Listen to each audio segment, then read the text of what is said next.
All right, so there you have it. Some good quality field use out in the mountains, camping alongside a beautiful river after a long day of really strenuous hiking, but that was absolutely a blast. We were having a good time, good company, lots of laughs, just having a ball, and actually really enjoying testing these headlamps. These headlamps are wonderful. Now, I do have a few different thoughts and opinions, and I'm going to share them with you so that you get a good sense of what I'm thinking, but I just have to say, right off the get-go, I am very impressed at these headlamps. They are wonderful. Now, I do kind of feel bad that I never had the opportunity to test the version 1.0 here, but this version 2, the H2 model, was sweet. Absolutely loved it. Had a good time, great light, excellent illumination, allowed me to do everything I had to. So, right off the get-go, I think what I want to say is that the general illumination and output of all of these different lights, the white and the red and the green, was definitely ample. Like, ample from the standpoint saying, if you needed to get out of an area in an emergency situation, that would work. If you had to do general camp chores, that would work. So in terms of the overall illumination, they all were suitable. But the one thing that you heard resonating over and over is that they are very bright to people who are not wearing them. So that's one thing to consider. All of the colors, the red being the least, and the white maybe second least, but the green is just really shocking to people who are not wearing the headbands. So that is just one consideration. And the other consideration is when you look at all the things I have here, now granted, this is 2 different headlamps, so you kind of need to split this in half, but there is a lot of components that go with these headlamps. So they're not just straightforward headlamps, there's a lot to them. And all of that gets packaged up inside this bag, which also doubles as a lantern. So in reality, you have to remove all the other contents out of the bag to efficiently use it like a lantern. And that's just something that kind of limits you to where you have to carefully stash all the rest of the components to make sure you don't lose them. Now, you could certainly leave things behind, like you don't necessarily need the charging cable. You could leave that behind. You maybe don't need to have the waistband, which we never got a chance at this particular time to look at this. I'm hoping to do a second video that would basically bring in not only this waistband, but compare the headlamp against the version 1.0.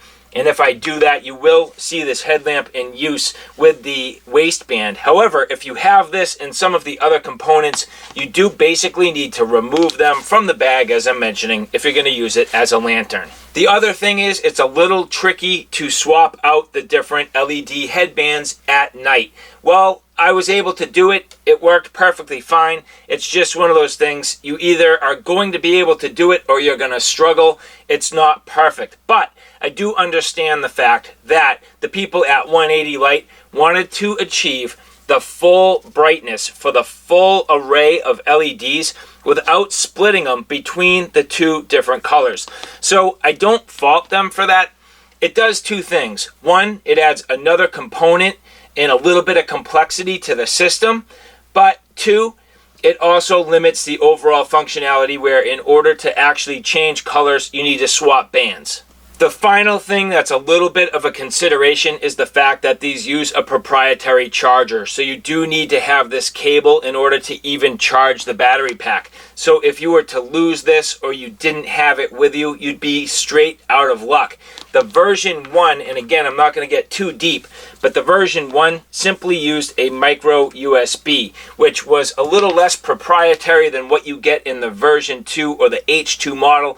So that again is just something worth considering. And last but not least, the one last thing worth considering, and that is really for me just a message to the people at 180 Light. But if you look at these headbands, you'll see that 2 of them have yellow LEDs and 2 of them have clear or white LEDs. Now, none of these have any markings whatsoever to tell me which color's which. And right now, I really don't know. The only reason why I suspect the yellow colored LEDs are the white light is because A, I've seen yellow LEDs in other flashlights, and B, that's the color it is on the version 1. So with that said, there should be markings on these to designate. And as I look at them carefully, and I think I've looked at them fairly carefully, I cannot tell. And the only way for me to know one color versus the other is to actually plug them in. So real briefly, I will do that. So yes, the yellow is white light, but then the clear ones, again, no markings necessarily. I don't think there's anything to indicate whether this is green or red, so we're gonna find out.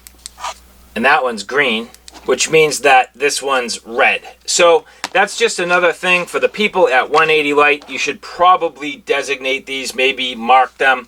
It would be nice. I am going to mark these for myself. Now, with all of that, and it sounds like that was a bunch of maybe negative stuff, it is absolutely not.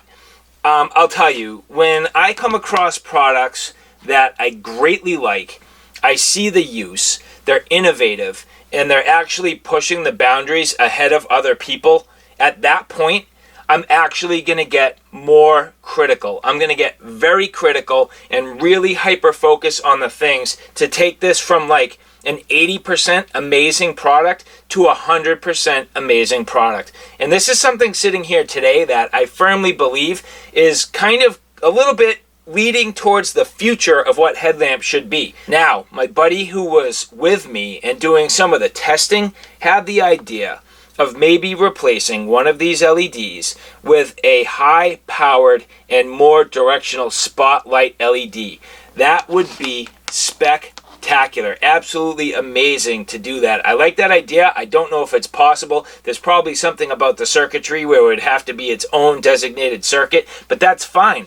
There is programming that can often be done within the battery packs. And so that's another thing that, you know, personally, myself, and it's just my personal preference, I don't necessarily like having the strobe mode in the primary programming. I like it to be either a long press, a double press, a triple press, something outside of just simply cycling between the modes. The modes themselves should be intensity levels, not programming specialty modes. So if that's the case, I bet you there's something that could be done to A, I would say take the specialty modes out of this, but B, add an additional specialty mode with either one or two high-powered and intense spotlight LEDs that would just totally take this way over the top. And that way the spot LEDs wouldn't have to run all the time. They could be optional on when you need them. But as you can see from the video, in terms of the light quality and clarity, it's all there. It was beautifully done. Absolutely amazing in terms of the quality of light.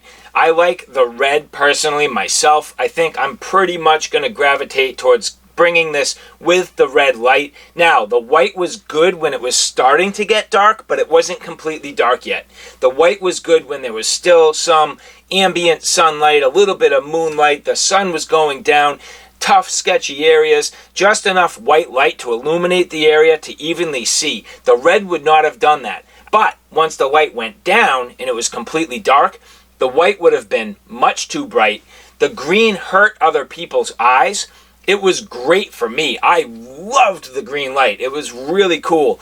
You have to get used to it, but once you're used to it, it's an amazing output of light. And with that, it was a good quality output. And then the red, just solid. For any of the up-close camp chores, worked absolutely beautifully. So overall, I think this is a great product. I'm extremely happy with it. I like it very much. And I'm very happy to say thank you very much to the people at 180 Light. You're on the right track. You're doing everything that you need to kind of push in the right direction. I think some minor refinements, and this would take this from an 8 out of 10 to a 10 out of 10. So again, I'd like to say thank you very much to the people at 180 Light for providing this product for review. I look forward to some additional testing. As I mentioned, I'm hoping that I will get out into the field for a follow-up review using the waistband, playing around a little bit more with some of these different combinations, and then also comparing them against the version 1.0. So alright guys, thanks for stopping by. I hope you like what you saw. I hope you found it a little bit informative. If you like what you saw, please like, share, and subscribe. And as always, thanks for stopping by. Take care now. I'll see you soon.